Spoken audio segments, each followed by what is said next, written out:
Hi, I'm Bryan Fuller. I'm writer-director of Dust Bunny, which is a movie starring Mads Mikkelsen and Sigourney Weaver and many other fantastic actors, including Sophie Sloane. And it is about a little girl who hires a hitman to kill the monster under her bed.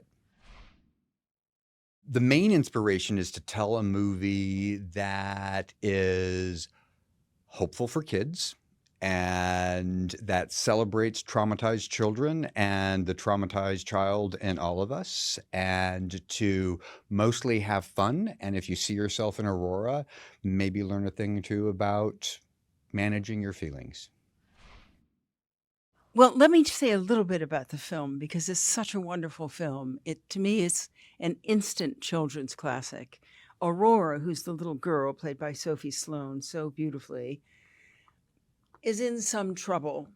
She has foster parents. She also has a monster under her bed.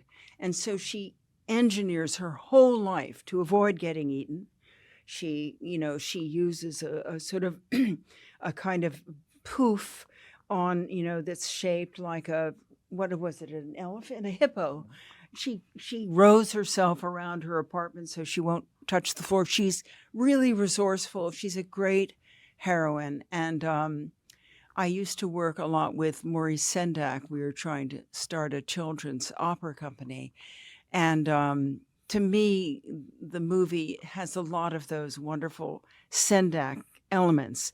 It believes that children can handle scary things. They also can be empowered by them. That's what this story is, and I think Bryan has done a super job. My character, Laverne, is it's difficult because whatever you can say about Laverne, the opposite might be true. And so you can trust her to be what she is, this glamorous, caring, helpful woman. Am I going too far? But you also see another side of her where she pulls her shoes off and they turn into guns. So, we all have different selves inside of us, and she probably has more than most people. I think what's wonderful about kids in general is the resilience, and we've kind of moved into a place where we are so overprotective of children and their experiences as they become adults and become themselves, that there's something about seeing a child in an adventure by themselves, handling it in a way that gives them strength and also inspires other children and adults to do the same and rise to the occasion and play the cards that they're dealt to the best of their abilities. So really, it is a Valentine to the traumatized children of the world and the traumatized children and the adults that will see the film and see themselves in Aurora.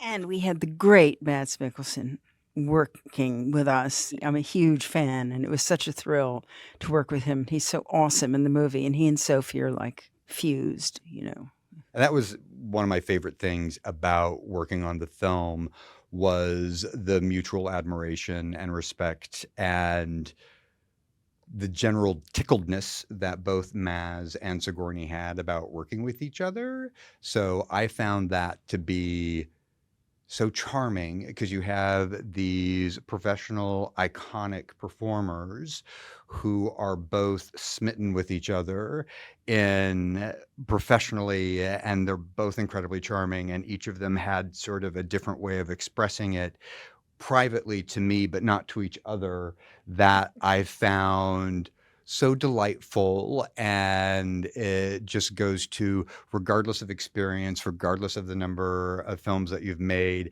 it was wonderful to see movie stars smitten with movie stars in a way that was relatable and, like I said, so very charming.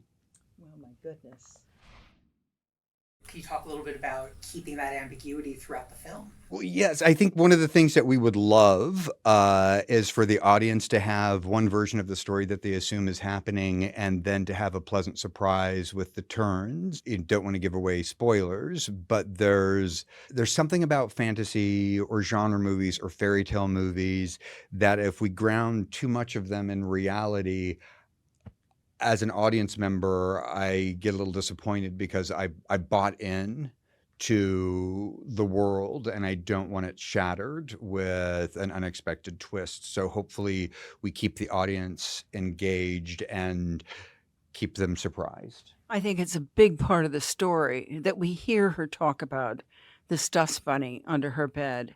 I remember reading it for the first time, and honestly, it was so important to me to try to figure out if this was imaginary or not, and I never could. And I think that's one of the powerful things about the story is what happens in the end seems so perfect because you've been struggling too, like everyone else in the movie, but what's real and what isn't, and what is there because you imagine it and you imagine it into being. And then when it turns out to be a creature that's so real to all of us in the theater, it's very exciting. But does that mean that it's still imaginary? I mean, I love these questions.